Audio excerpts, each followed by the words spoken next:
एक इंसान की सोच एक दिन में नहीं बनती है।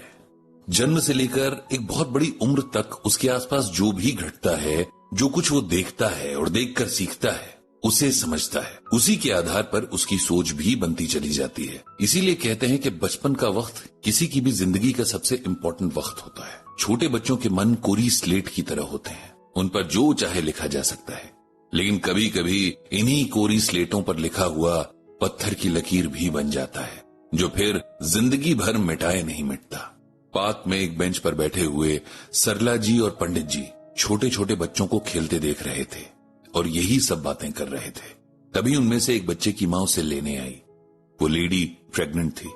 उसे देखकर सरला जी ने कहा कि किसी भी बच्चे को बड़ा करने में, उसे संस्कार देने में सबसे बड़ा रोल उसकी मां का होता है। ऐसा इसलिए भी होता है क्योंकि हमारे इंडियन सेटअप में मां ही बच्चे के सबसे ज्यादा करीब होती है।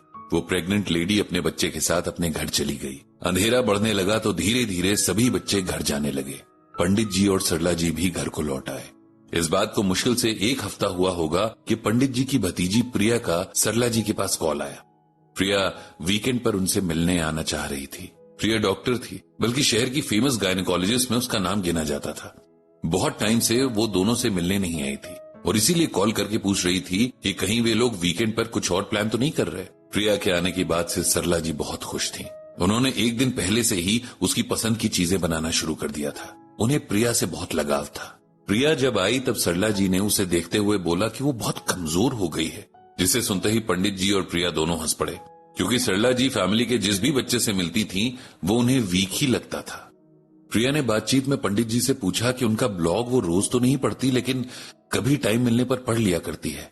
प्रिया ने बातचीत में पंडित जी से बताया कि उनका ब्लॉग वो रोज तो नहीं पढ़ती है, लेकिन कभी टाइम मिलने पर पढ़ लिया करती है और अपने पेशेंट्स को भी रेकमेंड करती है। ये कहते कहते उसे आइडिया आया और वो पंडित जी से बोली कि अगर पंडित जी उसकी प्रेग्नेंट पेशेंट्स के लिए गीता ज्ञान का सेशन कर दें तो ये उनके लिए बड़ी खुशी की बात होगी। प्रिया ने बताया कि उनके हॉस्पिटल में जो प्रेग्नेंट लेडीज अंडर ट्रीटमेंट हैं, उनके लिए हर हफ्ते फ्री प्रीनेटल योगा क्लासेस रखी जाती हैं, ताकि वे प्रेगनेंसी के दौरान टेंशन फ्री रहें। इन्हीं सेशंस के दौरान अगर उन्हें गीता ज्ञान भी मिल जाए तो उनको और उनके होने वाले बच्चे के लिए बहुत अच्छा होगा। पंडित जी कुछ कहते इससे पहले सरला जी ने कह दिया कि ये तो बहुत ही अच्छा आइडिया है और वो लोग जरूर आएंगे। पंडित जी और सरला जी अगले वीकेंड पर प्रिया के हॉस्पिटल पहुंच गए। वहां का स्टाफ तो उन्हें ऑलरेडी जानता ही था। सब बहुत खुशी से उन दोनों से मिले। उसके बाद प्रिया उन्हें लेकर रूम में गई जहां आज का सेशन शुरू होना था। वहां करीब 20 लेडीज थीं जो अपनी प्रेगनेंसी की अलग अलग स्टेजेस पर थीं। पंडित जी ने सबसे पहले तो सबको बधाई दी और बेस्ट विशेस भी। इसके बाद पंडित जी ने सेशन शुरू किया। सबसे पहले उन्होंने श्रीमद् भागवत गीता के बारे में बताया। गीता में कही गई कुछ बेसिक बातें बताई और फिर सेशन में शामिल लेडीज से पूछा कि वो क्या चाहती हैं। सेशन इंटरैक्टिव हो, इसीलिए वो इसे क्वेश्चन आंसर फॉर्मेट में रखें तो बेहतर है। तो सबसे पहला सवाल कौन पूछना चाहता है? ऑडियंस में से पहला हाथ उठा सवाल पूछने के लिए। हाथ उठाने वाली महिला ने अपना नाम सुप्रिया बताया। उसका सवाल था कि उन्हें अपने बच्चे के लिए बहुत डर लगता है कि वो ठीक होगा, उसे कोई प्रॉब्लम तो नहीं होगी, वगैरह वगैरह। सुप्रिया के इस सवाल पर लगभग सभी लेडीज का रिस्पॉन्स यही था कि उनके साथ भी यही कंडीशन है। उन्हें भी दिन रात अपने अनबॉर्न चाइल्ड की फिक्र लगी रहती है। पंडित जी ने उन्हें श्रीमद् भागवत गीता में से ये श्लोक सुनाया। बहिरंतश्च भूतानाम चरम चरमेव च सूक्ष्मत्वात् तद विज्ञेयम दूरस्थम चांतके च तत्। इस श्लोक का मतलब यह है कि भगवान हम सभी प्राणियों के अंदर और बाहर हैं और चर अचर प्राणियों के रूप में भी वो ही हैं, एवं दूर से दूर तथा नजदीक से नजदीक भी वे ही हैं। वे अत्यंत सूक्ष्म रूप में रहते हैं, इसीलिए सामान्य लोग उन्हें देख नहीं पाते। अब इसे सिंपल लैंग्वेज में समझिए कि हम सब में भगवान है, हमारी आत्माएं उन्हीं का अंश हैं। जब हमारे भीतर भगवान स्वयं मौजूद हैं, तब हमें किस बात का डर? हमें उन पर पूरा विश्वास रखना चाहिए कि उनके होते हमें कुछ नहीं होगा। आप लोगों को अपने आप को ये विश्वास दिलाना है, ये यकीन दिलाना है कि भगवान आपकी होने वाली संतान की रक्षा खुद करेंगे। जब ये पूर्ण विश्वास होगा तो किसी किस्म का डर आपके मन में आएगा ही नहीं, और जहां डर नहीं होता वहां सब शुभ होता है। जन्म देना अपने आप में एक बहुत बड़ी जिम्मेदारी है। एक आत्मा आपके भीतर नए शरीर का रूप लेकर आ रही है। अगर आप डरेंगी तो उसे भी डर का संस्कार मिलेगा जो जिंदगी भर उसके साथ रहेगा। इसीलिए पहले आप भगवान पर और फिर खुद पर पूरा भरोसा रखते हुए अपने मन से हर डर को निकाल दीजिए। इस जवाब से सभी को बड़ी संतुष्टि हुई। उसके बाद एक और क्वेश्चन आया। क्वेश्चन करने वाली लेडी का नाम रीता था। रीता ने पूछा कि अपनी होने वाली संतान से कोई एक्सपेक्टेशन रखना सही है या गलत।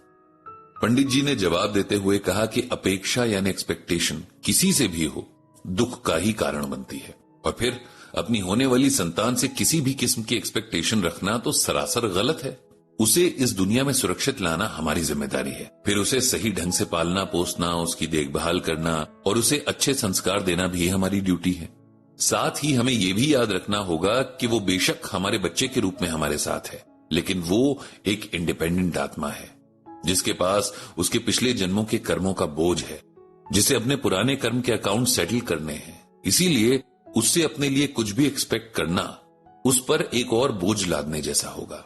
वैसे भी भगवान श्री कृष्ण ने गीता में कहा है कि पिता हमस्य जगतो माता धाता पितामह वेद्यम पवित्रम ओंकार ऋक् साम यजुरेव च।